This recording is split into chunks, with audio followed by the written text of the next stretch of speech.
Good afternoon and welcome to IHA's Webinar Wednesday. Today we will be hearing from Scott Bradley and Hannah Jean, and they will be discussing about various things on digital marketing. Scott is the Director of Business Development for ePower. He came to ePower with several years of experience in automotive digital marketing sales. Scott is certified in inbound marketing, HubSpot, and inbound sales, giving him the background and experience to understand a business online marketing challenges and how to address them. Anna is an online advertising specialist who manages accounts in Google, Bing, and social media. She is certified in Google Analytics, Google AdWords, and recently completed the Google AdWords Specialist Challenge for the second year in a row. Through this challenge, Hannah earned certifications in Google, AdWords Search, Display, Mobile, Shopping, and Video Advertising. It gives me great pleasure to announce Scott and Hannah.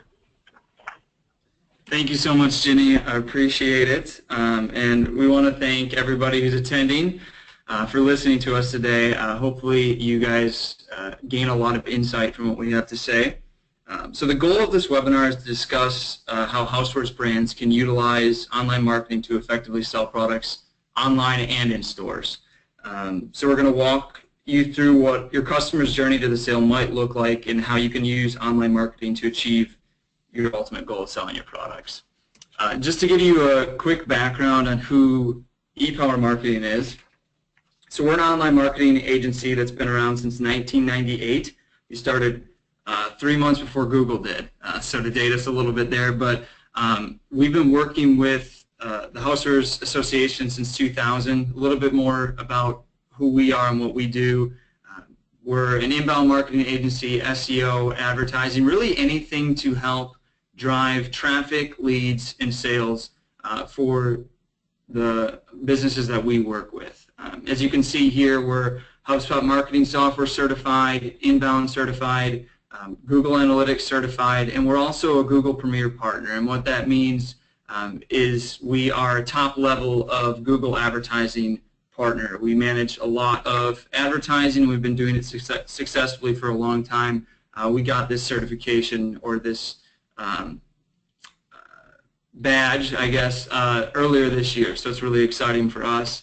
Like I mentioned, we've been working with the IHA since 2000. So we've been partnering with them for 16 years. We've been going to their the show in March, which I'm sure a lot of you or all of you have attended in the past. We've been doing that for several years. We have been managing the digital marketing and social media booth while at the show. So myself and other team members have been doing consultations for Housewares brands like you guys, and maybe I've talked to one or two of you before. We also have managed the social media while at the show for the IHA, so you might have interacted with us that way as well. We've been an annual chess conference sponsor, which chess happened just this last week, so and I was at that conference as well, so maybe I met one of you there. But it was a great show, a lot of great insight, both on digital and in a lot of other areas for Housewares. And we also have been supporting the Inspired Home as a digital marketing partner for the last couple of years as well, which is the consumer-directed side for the Housewares Association. So I'm going to let Hannah take over from here for a little bit. All right, so why are we talking about this now? Omni-channel isn't something that's new, but it's something that's never been more important or popular for brands to keep an eye out for. Consumers have never had more options on where or when to shop, and brands of all different sizes have never had more opportunity to sell online and in stores. So making sure that your brand is available whenever and wherever consumers are shopping is going to be really important. As Scott had mentioned, we're just going to take you guys through the customer journey, through the attract, engage, convert, and delight stages, and just explain how online marketing will help you execute an omni-channel marketing strategy. Our first stage is the attract stage, and this stage is all about getting qualified customers to your brand and to your website. We're going to go over a couple different channels for generating awareness. So we're going to talk about website content and blogging, social media, display advertising, and then paid and organic search. It all starts with creating content on your website. You want to take advantage of the different moments that consumers have throughout the day. There are hundreds of those moments throughout the day where people are checking their email, or they're checking Facebook, or they're looking at the weather. And Google calls these micro moments, and they happen on all devices. According to Internet Retailer, smartphones accounted for almost 30% of e-commerce traffic in the third quarter of 2015, and that's up from about 26.7% in the previous year's same quarter. So smartphone traffic is really important, and as I mentioned, people are doing their research, and they have all these moments throughout the day on different devices, so you want to make sure that you're taking advantage of all of those. Think about the different kind of content that you can put on your website. This can be kind of difficult. What should I write? What do I talk about? So think of the different questions that your consumers might be asking. If you sell wine glasses, someone who could be looking for a new set of wine glasses might be thinking, what's the difference between white wine glasses and what's the difference between red wine glasses? That's a piece of content that you can write and provide that answer for the people who are looking for that. So you could write a blog post explaining the differences between that, and then maybe in that blog post you provide a next step for them to move them further down the funnel by providing them an option to sign up for coupons or for emails to receive coupons or promotions, just another way to send people down the funnel. So just think of those different types of questions that they might be searching for and provide those answers for them. Social media is another important way to generate awareness for your brand. 78% of consumers' buying decisions are actually influenced by a company's posts. So it's really important that your brand is on social media and is active. You can use this to generate awareness of your brand or new products that you have, and to create desire for those products. This is also another great way to provide those answers that people are looking for. You can take that content that you're writing on your website and promote it on social media. You can use social media advertising to target specific audiences that would be interested in your product. This is a really great way to reach people who don't already know your website and reach them as they're browsing Facebook and looking through their feed or looking through Twitter or Pinterest. For example, on Facebook, if someone is getting married, Facebook knows that, so they can target ads to them. So you can use social media advertising to target a blog post that might be 5 wedding gifts the bride is dying to receive, or 5 things you haven't added to your registry yet. You can target specific audiences that will be relevant to. And that's going to be really important and really effective to reach the people that you want to reach your brand. Display advertising is another way that you can reach people who are not already aware of your brand. You can reach people on millions of websites on the Google Display Network and the Bing Content Network. You can do this by targeting by location, specific websites, people's interests and behaviors, or their purchase intent. Google and Bing have so much information about the people who are searching on their networks, and so they know when people are ready to buy. They know what they're interested in, and as advertisers, we can target those people based on our goals. Google just recently launched a new product to measure store visits, and this is really great for people who have actual brick and mortar locations. If you take a look at this Home Depot example, the left image shows a small Home Depot ad at the bottom of the screen for the garden decor department. So this person is browsing the internet and comes across this and clicks on the ad, and it pops up a larger ad for Home Depot showing them where their nearest location is and encouraging them to visit their store. And this person can click on the ad and find out where to go, where their nearest location is. And then if they do visit that location, Google knows that they did, and they can tell this advertiser, they can tell Home Depot that they had a store visit from this ad interaction. So that's a new feature that's coming out, or that has come out with Google, and it's kind of exciting for people who have brick and mortar stores. Just gives us one more way to measure the effectiveness of our efforts. Paid search gives brands yet another opportunity opportunity to take advantage of search result space. So you have all the organic listings. If you have a properly optimized site, you're showing up there. But with ads, you can show up with basically on the mobile side, you can take up the entire top of the fold if you're doing it effectively. You can show up with shopping ads. You can show up with a regular standard text ad. And this really takes up a lot of space, and it does as well on desktop computers. So the way you want to go about this is targeting your ads towards searches that people are searching with. Google has seen a 1.3 times increase in mobile searches for where to buy and where to find and where to get.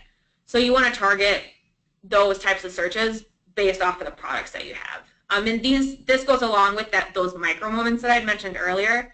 And this would be more of an I want to buy moment. So this is someone looking to buy stainless steel straws or looking to buy soft close garbage cans.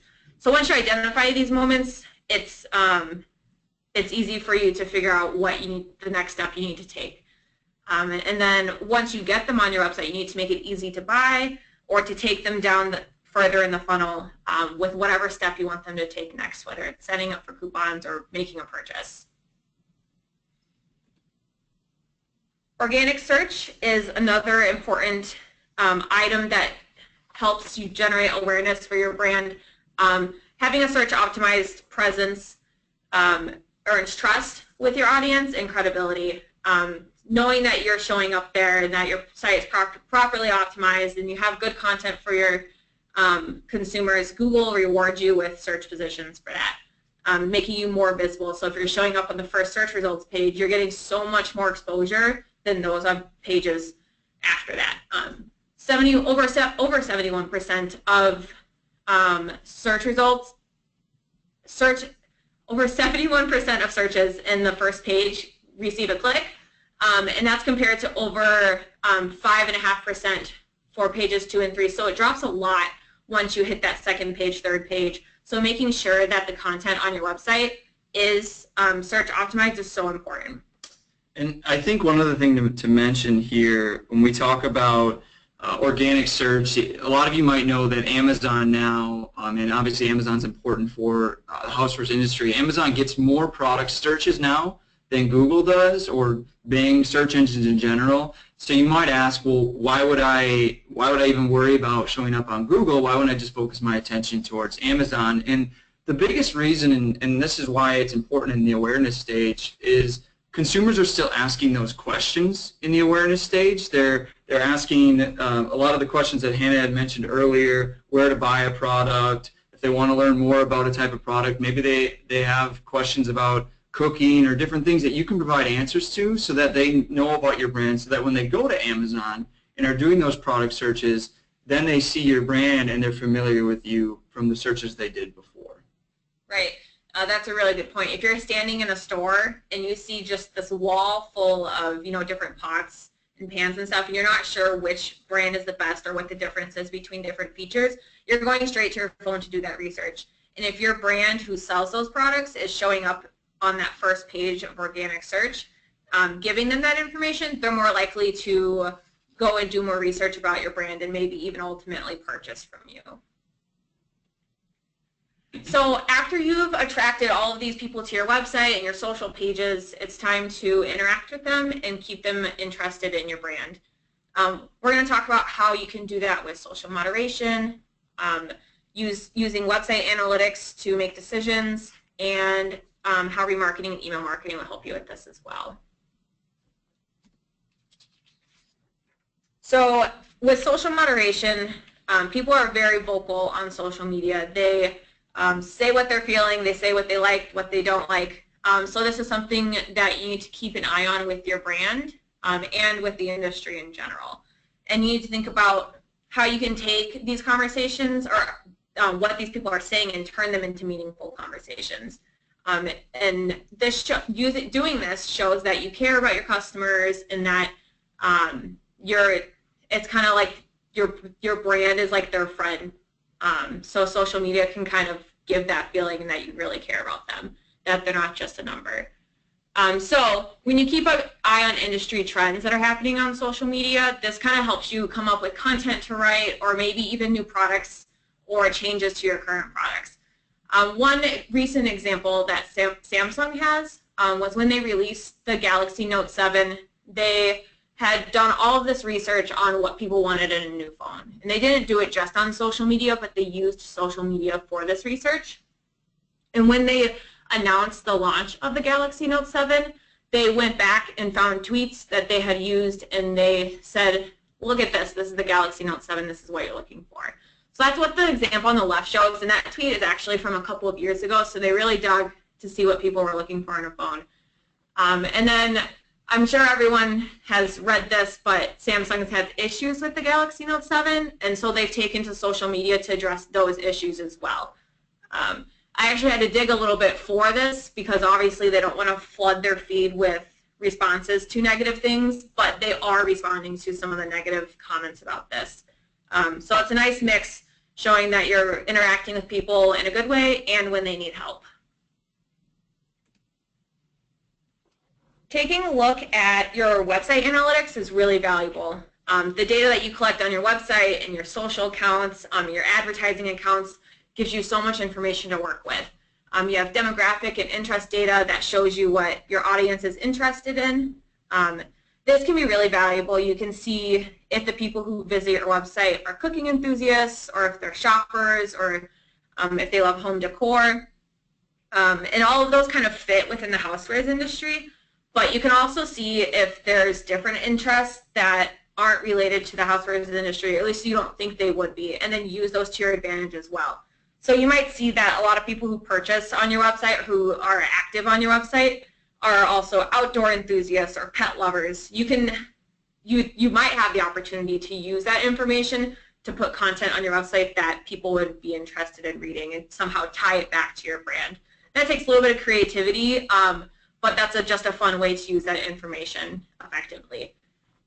You can also see how offline advertising is impacting your online initiatives. So let's say that you are running direct mailers or a TV commercial, and you see a spike in traffic on that day that it launches or it shows. You can see that where that came from. So if you match that up, you can see that traffic. Or if you use a vanity URL on those direct mailers, it's a specific URL that you use just for that campaign, you can see that that traffic is coming from those specific users. So there are ways to track how your offline advertising is also impacting online. And as I mentioned with that interest data and stuff, knowing your audience is going to help you create that content and engage with them across all different channels, whether it is social or online. So with remarketing or retargeting, you can target ads to people as they browse the internet that have already visited your website. This is really valuable for brands to re-engage with people who have already visited their website or social accounts. You can do this with search remarketing. This is just one of the ways you can target people with text ads as they go back to the search engines to do more research. So let's say they were on your website looking for a soft close trash can, and then they didn't purchase or they didn't take the action that you wanted them to, but then they go back to the search engine, so back to Google, and they do more searches for trash cans for my kitchen or something like that. You can retarget an ad showing them exactly what the product that they were looking for, or maybe something more targeted based off of their previous actions on your website. With display remarketing, you can target users as they're browsing the internet. So as they're on Facebook or they're checking the weather, checking the sports game that's going on, you can target them while they're not directly researching the product related to your brand. This is really valuable because that just keeps your brand top of mind for people as they're browsing the internet. Social remarketing also gives you kind of a combination of search and display. You can target people with ads directly in Facebook, and you can also do it with different image or video ads as well. And then Google recently announced cross-device retargeting for the Google Display Network, which is really exciting because now we can reach people on different platforms and apps where before we couldn't. So if someone does research on your mobile device, now we can retarget them on their tablet or on their computer. So that's kind of just a really exciting feature that just came out from Google. And brands who have used remarketing in the past have seen success. Wayfair actually decreased their cost per acquisition by 75% with remarketing on the display network. So it's something that's really valuable that brands have seen. And finally, another way to interact with the people who have visited your website is to use email marketing. According to Custora Inc., 20% of traffic for most retailers is coming from email. So that's a pretty large percentage. So it's something that you want to make sure that you're doing right.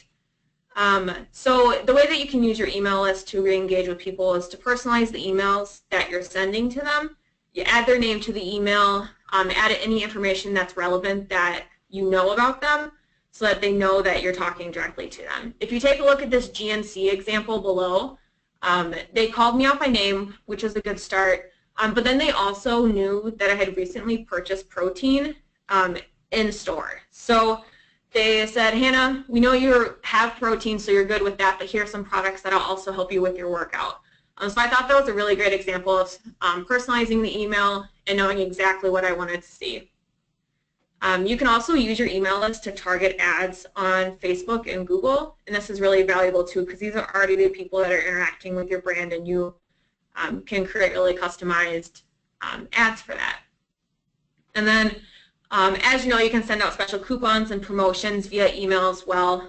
Some of these might be in-store only coupons specific to your email list, or maybe it's in-store and online. You really have the freedom to choose whatever works best for you with that. All right. So Hannah talked a lot about obviously building that awareness, attracting people to your brand, but obviously assuming the most important thing to you guys is getting the sale, whether it's in a brick and mortar store, whether it's online through a third-party retailer or your own online store.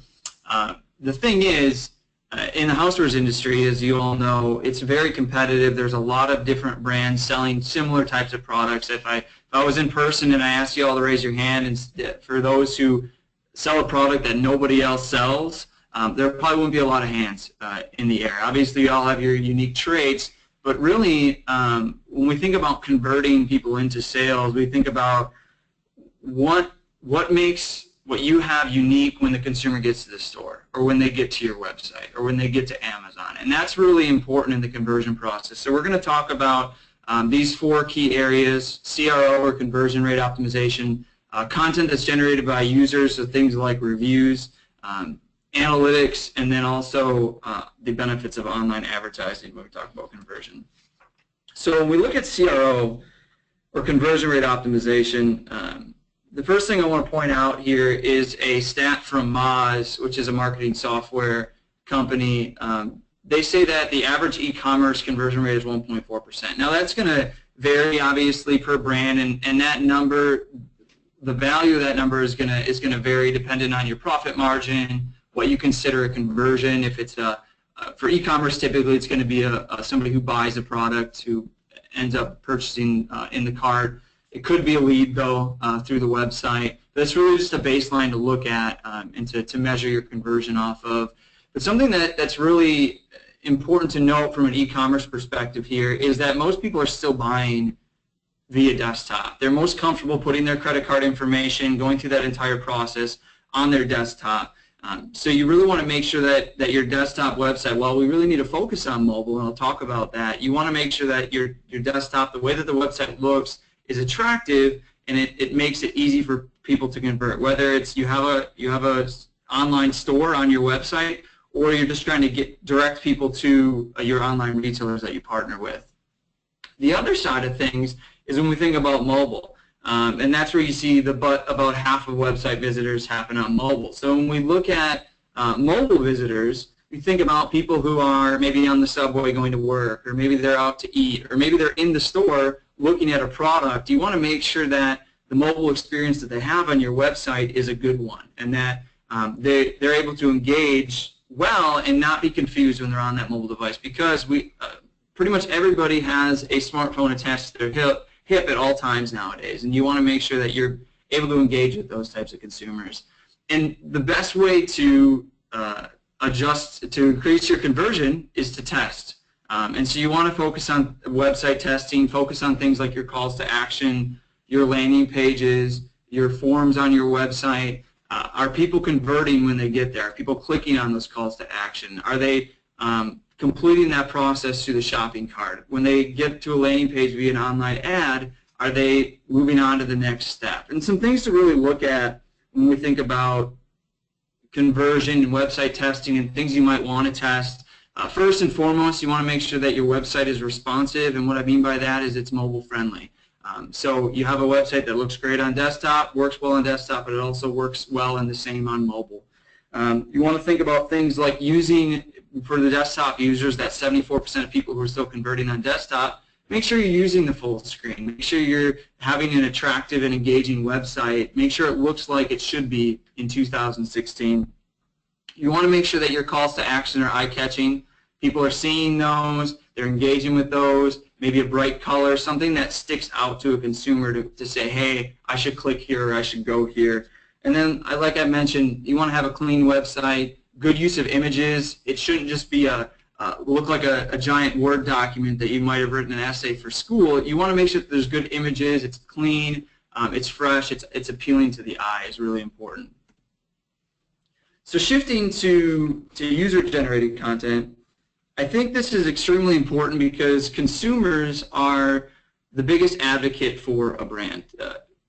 Other consumers are going to trust consumers who already purchased the product more so than they're going to trust the brand itself, because they know for the most part that they're unbiased parties purchasing the product, and they've used the product firsthand and know the experience that they have. So really what you want to look at when we think about user-generated content is you want to look at those reviews.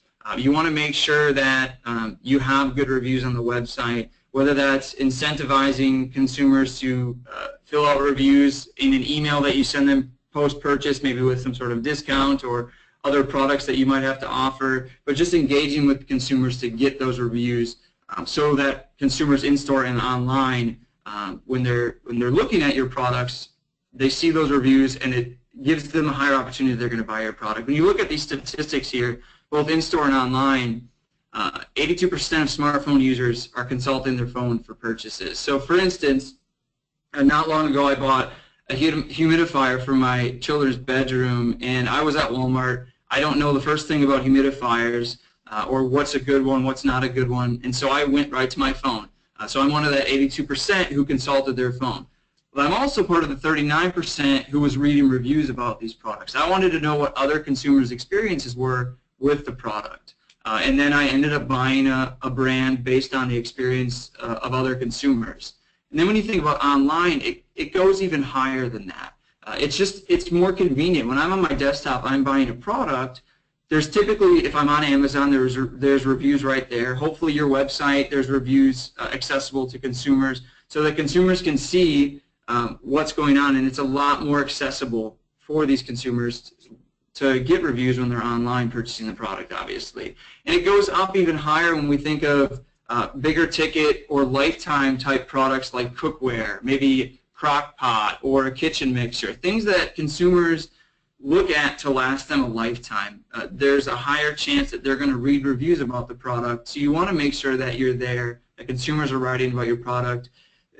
Another way that you can engage with consumers to get more reviews, to get more positive feedback, and I'm going to talk a little bit more about this later, but think about social media and the impact that can have, engaging with consumers on social to get them to promote and brag about your brand. There's a lot of opportunities there. So shifting focus a little bit from more consumer-focused type of marketing to the behind-the-scenes type of things when we think about analytics. And Hannah touched on this, and quick side note, a lot of what Hannah and I are talking about, it's not just social media, content, work in the awareness stage, but they don't work and convert. Everything ties in together in each of the stages really well. So the thing about analytics and reporting is you want to, when you're converting people, you want to know how they're converting. How are they getting to the website? What type of calls to actions or landing pages, and I talked a little bit about this with the CRO slide, what's working, what's not working. You can see all that in your analytics and in your reports. So you have to make sure that you have some sort of analytics on your site so you can track all of that. And this doesn't just go for digital. This goes for traditional, like Hannah mentioned before. You can see on the right side of the screen here, Aston Martin, from I think it was 2007 to 2012, they made this Aston Martin 177. It's a $1.1 million car. They only made 77 of them from that in that time period. So it's a very limited car, but they had this print ad for magazine where they had a vanity URL, which Hannah talked about, a very specific URL to the ad that directed consumers to this website. And then they could track, okay, are we getting people from our magazine ads? What about billboards that we have out there? What about TV commercials? So you can track all that in your analytics, which most people think of more from a digital perspective, but it also can work from your traditional side of things as well, which is really important. And then last but not least, when we think about converting, it's really important to think about online advertising because, and a quick quote here from Henry Ford I think is extremely valuable. Stop advertising to save money, or stopping advertising to save money is like stopping your watch to save time.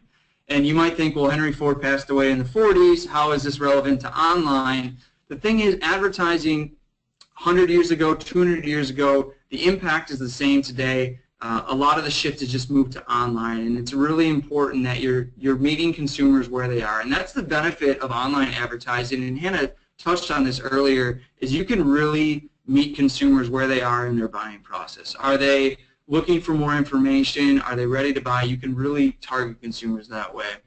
So thinking about in-store and what online advertising can do for in-store, you probably think in-store is going to be more traditional, like end cap advertising or something like that. But again, when we think about mobile, referring back to me for my humidifier, I might have gone to Google and looked up best humidifiers to buy.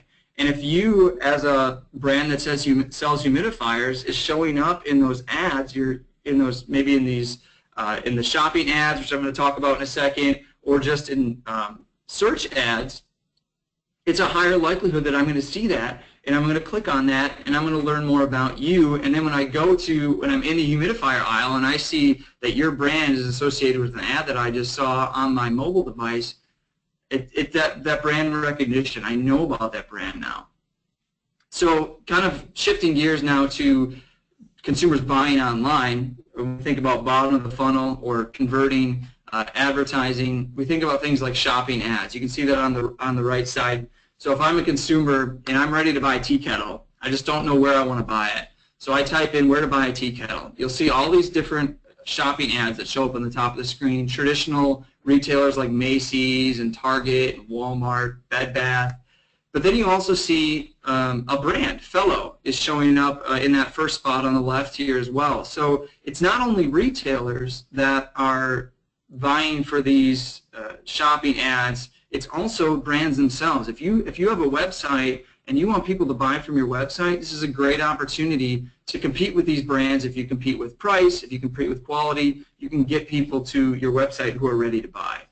Remarketing for display is a great way to get people back to your website, back to the cart to buy the product as well. A lot of times, I know this is a struggle I've heard for Housewares and for e-commerce in general, is people will go to the cart, they'll put an item in their cart, they'll go partway through the checkout process, and then they'll abandon the cart. And it's very frustrating, obviously, for an e-commerce company to lose that sale. But with remarketing for display, you can attract those people back. So for me, I'm a big sports fan, so I might be on ESPN.com, CBSSports.com. If I'm on my favorite website after I was looking at one of these tea kettles, maybe I put it in my cart, but I didn't buy it, I wasn't ready yet, and then I get that ad that shows up on the right side of the screen there, it might bring me back. And if I click on that ad, which that's when you're going to pay for that click, I'm probably ready to buy. I'm at least interested in, okay, you know what, I think it's time to make that purchase. I abandoned the cart before, but let's come back.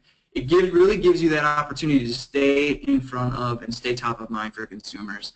Social advertising, you can do a lot of the same things. You can do remarketing with social. You can target people's specific interests. So thinking about maybe cookware, if somebody's really interested in cooking, that's one of their interests on Facebook. You could target those type of people. You can even target it down further if it's baking maybe. and you sell bakeware. You can be very targeted with the type of advertising you're trying to do to reach people when they're ready to buy a product.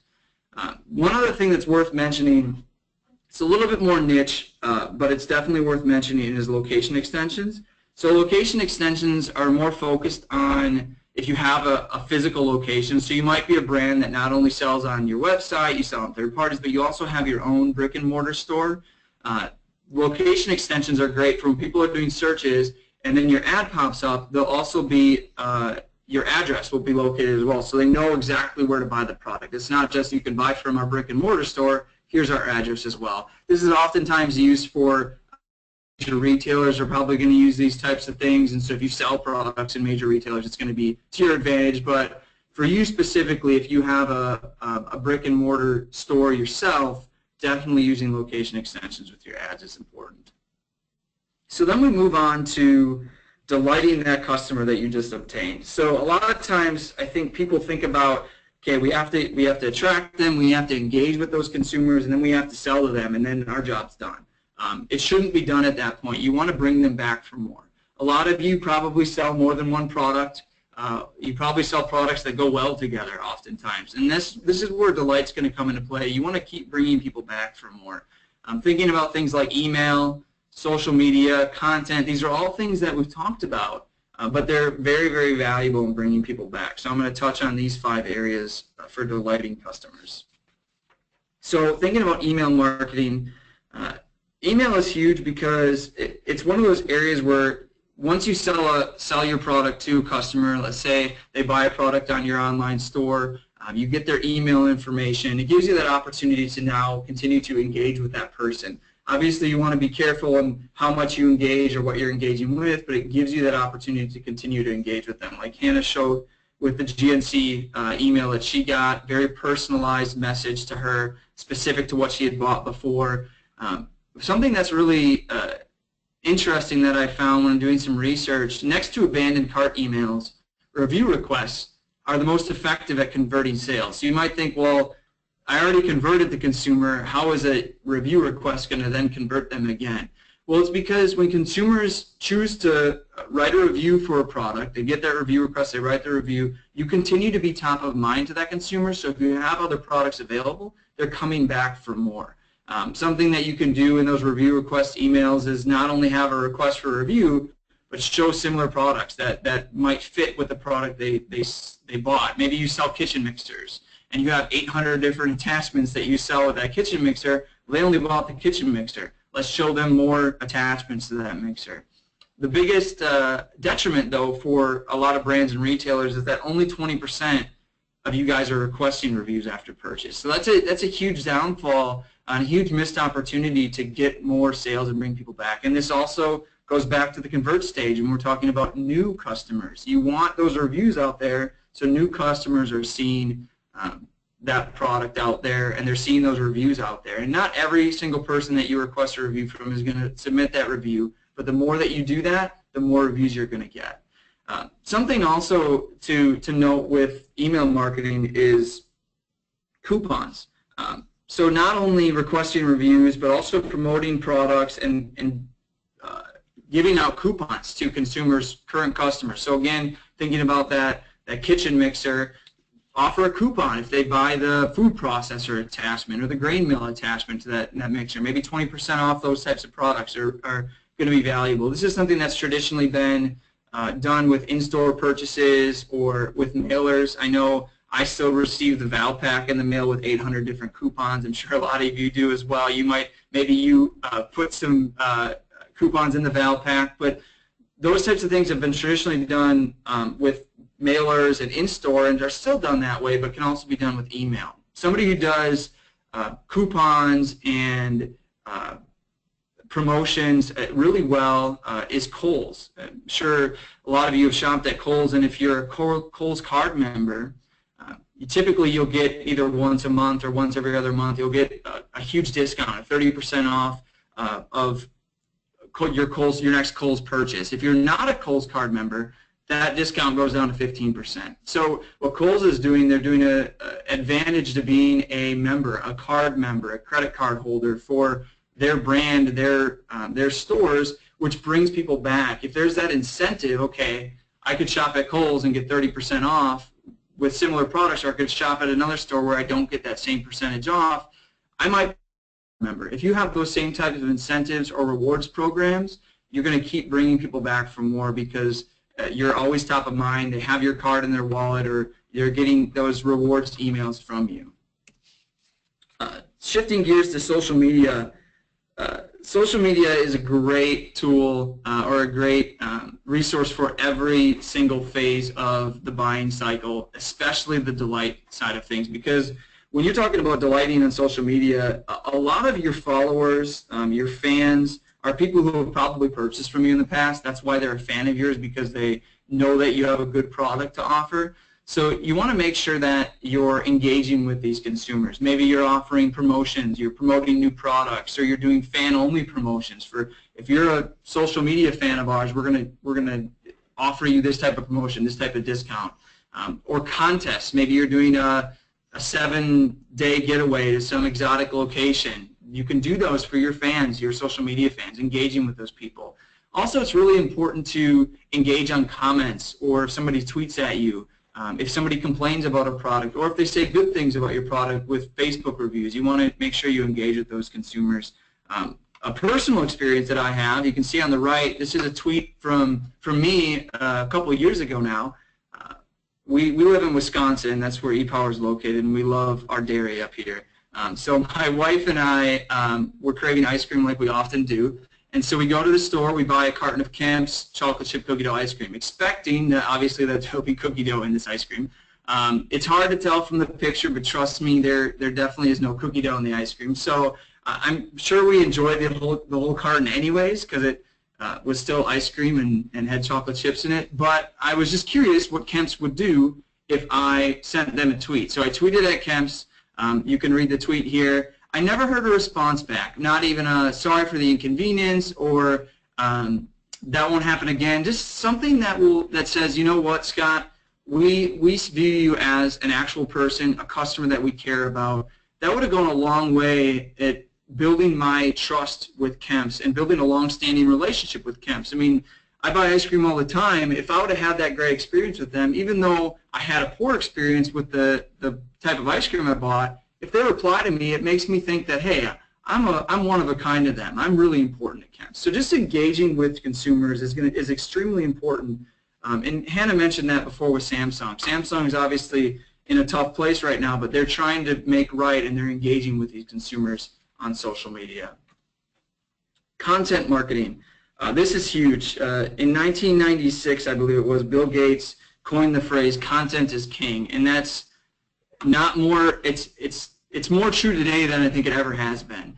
Content on your website, on your social, everywhere is extremely important. Having a blog on your website is a great way to have continued content, and this is something where a lot of times it seems that brands think they run out of things to write about. Well, I wrote about all my products. What am I supposed to write about now? But with content marketing and with blogs, you can really write about things that your consumers are interested in. Who do you want to buy your product? Write to those people. If you sell cookware, write things about cooking or cooking classes or recipes, just to engage those consumers. New information about your brand obviously is important. Promoting this type of content on social media or distributing it to that email list that we talked about before, just to continue to get this information out in front of consumers is going to be a huge part of that brand awareness, that continued, okay, hey, yeah, this brand is top of mind. I remember this brand. I bought a product from this brand 2 years ago. Well, I'm ready to buy this other type of product now. I'm ready to buy, so I bought the dishware before, now I'm ready to buy the silverware. Well, this brand sells the silverware, and they keep sending me emails. They keep sending me good content. That's really, really important. Content marketing is one of the most important ways to continue to engage with consumers. And then we go back to analytics again. Again, this is something that's important in all phases of the buying journey, especially when we think about delighting. We want to, when we bring people back to our website, that's obviously a goal, is bring people back to the website. What are they doing though? Are those consumers getting there? Are they converting when they get back to the website? Are they buying more products when they get back there? If they're not, what are you doing wrong? Is it the avenue that they came to the website from that's the problem, or is it the page that you directed them to that's the problem? Just really trying to find that disconnect if they're not actually buying more products. And you can also see where they're coming from. Obviously, think about these digital channels like direct to your website, or email, or social, or content that you're distributing, but also going back to traditional with those vanity URLs. Are you engaging with those consumers that bought from you before? You can track all of that in analytics. And then last but not least, and definitely not least, is online advertising. So there's a couple areas I'm going to hit on, and then Hannah, who's our online advertising expert here, I'm going to let her chime in a little bit as well. But two areas that I think are really valuable are remarketing and then location-based marketing. So tackling remarketing first, I'm going to go back to the kitchen mixer here again. So your consumer came, bought a kitchen mixer, hopefully left a review, hopefully they told their friends about the product. But what about all those 800 different attachments that you have to sell to them as well? When the consumer leaves, and we'll use myself as an example again, when I go to CBS Sports or ESPN, or maybe I'm going to my favorite tech website, you can remarket to me with those types of ads based on the purchase I made before. So those display ads, you can have a display ad for that food processor that I might enjoy, or that grain mill that I might enjoy. Anything that's going to bring me back for more that's related to the product I bought before. Maybe it's not an attachment to a type of product like a kitchen mixer, but maybe it's referring back to those that the consumer bought that dishware, but hey, this is an attachment, but our silverware goes great with the product. A great example is my wife loves the Fiesta brand, all the colors. She loves that brand. And so we have all the dishware. Well, my mother bought us Fiesta glasses recently. I'm sure we're going to end up getting the Fiesta silverware at some point. So if you continue to engage with consumers who bought from you before, they might be interested in the other products you have, and remarketing is a great way to do that. Location-based marketing, this is something that Starbucks does really, really well, and a lot of other brands too. But if, for instance, when we look at this location ad for mobile here from Starbucks, if I'm a Starbucks member, I have the Starbucks app, and I bought a beverage from them previously, maybe I used the app to do so, and I'm near a Starbucks location, I might get a similar ad like this that pops up on my phone. And it's very, very personalized. It's a lot like the email that Hannah was mentioning, but a little creepier even. But it's really valuable. They have Phil's information. They know what Phil's favorite drink is. It's a vanilla latte. And they say, hey, you know what, Phil? I know you weren't thinking about coming to Starbucks, or maybe you was, but maybe you weren't. But hey, if you come into Starbucks, I'm going to give you 50% off that vanilla latte that you love. And you can do the same thing with your products, whether you have a brick and mortar store yourself. That's obviously a great way to bring people in. Hey, you bought this item before, come in for this item. Or, hey, I see that you're near this store, come in, we're going to give you 50% off your next purchase, or 20% off. Or if you sell at other brick and mortar locations like Target or Walmart, you have that opportunity where if you sell a product in a store, you can do that location type marketing as well. If I'm near that store, you can give me an ad that pops up and shows, hey, you're near this store, well, here's a discount if you come in, or here's our products at this store. It just gives you that opportunity to really engage with them. Yeah, online advertising, I mean, he covered it really well. It just gives you so many different options to retarget people. This is a great way to use your email list also to segment out those users who have already purchased from you. So yeah, I think you did a really great job of covering it. Awesome. Thanks, Hannah. So lastly, just to wrap up the customer journey here, so again, you want to attract people, bring people to you, engage with the consumer, convert, and then obviously you want to continue to delight that consumer. But I'm going to open it up to questions. We have a free download available for you guys as well. It's about integrating your online and offline marketing. Here's a link to it. It is case sensitive, so just make sure you do lowercase, but it's bit.ly/IHA webinar ebook. So feel free to download that. But any questions at all?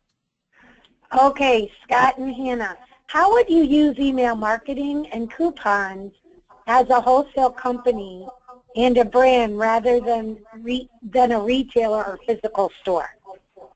Can you say that one more time, Jenny? Sure. How would you use email marketing and coupons as a wholesale customer, if all the products average, oh, hold on here. It all got jumbled up. Hold on, please. Oh, wait. Hold on. Okay. How would you use email marketing and coupons as a wholesale company and brand rather than a retailer or physical store?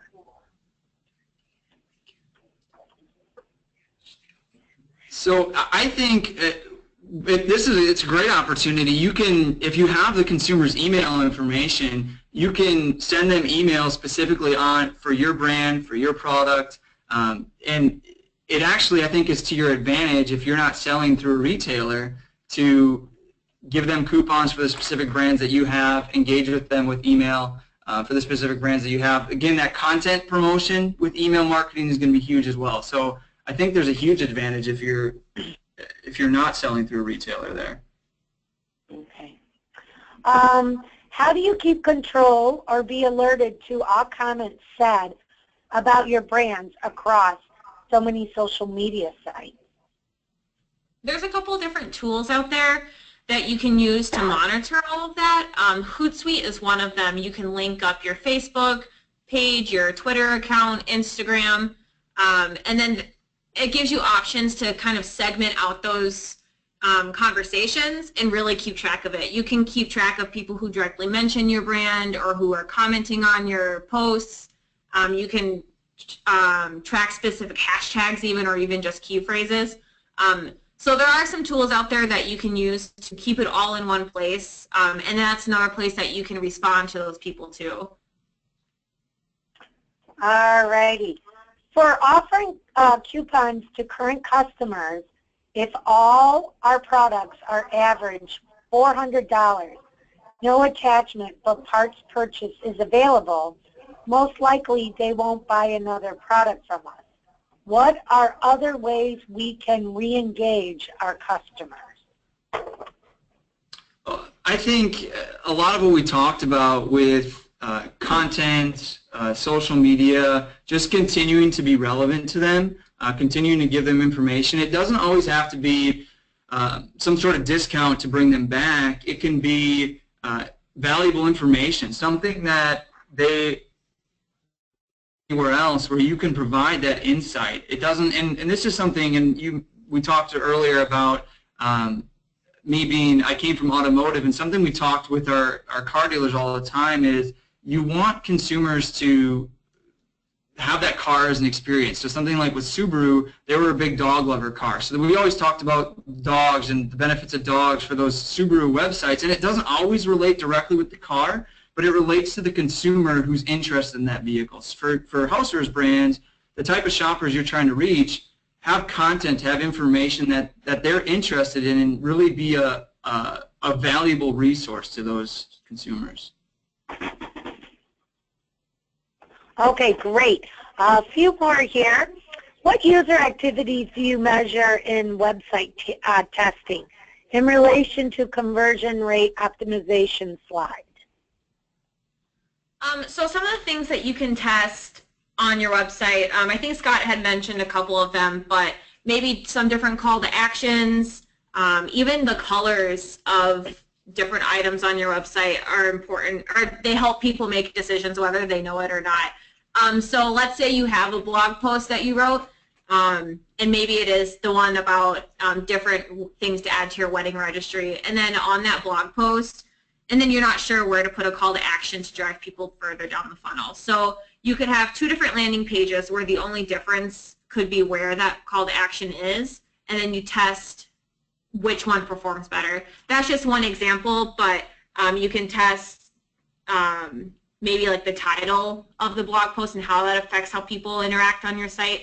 There's a lot of different things that you can do there. Yeah, I think it's really anything that you're using to try to funnel consumers to your end goal. So if your end goal is to have them buy a product from you, anything you can test, and Hannah touched on a lot of them, but that can take the consumer to that end goal is going to be really valuable. All right, great. How do I drive buyers to retailers without showing preferences to some but not others?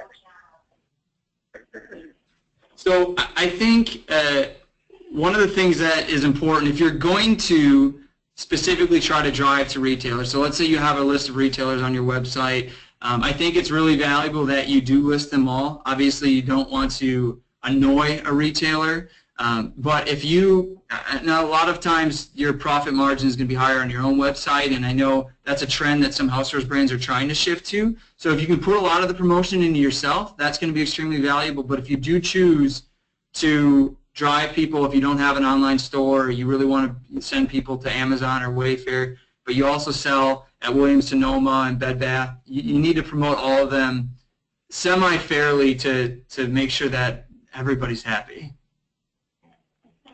Okay, I believe we have one or two more. I have no store and too many retailers to list. Why should I do all this social media and advertising? So I think it's really all about brand awareness. So if you don't have a store and you have all these retailers, it's like I mentioned in the last question, you really just want to build that brand, and social media is a great way to do that. I think social media is that kind of that front line of brand awareness to engage with consumers. Other consumers can engage with consumers of your product, or people who haven't bought your product before can engage with other consumers. So really it's about loyalty and building that brand awareness is why you'd want to do both social media and online advertising. Okay, great. That looks like all we have, Scott and Hannah. On behalf of IHA, excuse me, I'd like to thank Scott and Hannah and ePower for this great webinar, Drive More Sales with Your Online Marketing in an Omni-Channel Retail Strategy. For those of you who would like to refer back to this webinar, feel free to go to www.housewares.org, and it will be on our website within the next 24 hours. Once again, thank you again for joining us on Webinar Wednesdays, and thank you, Scott and Hannah. It was great. Thank you, Jenny. Thank you.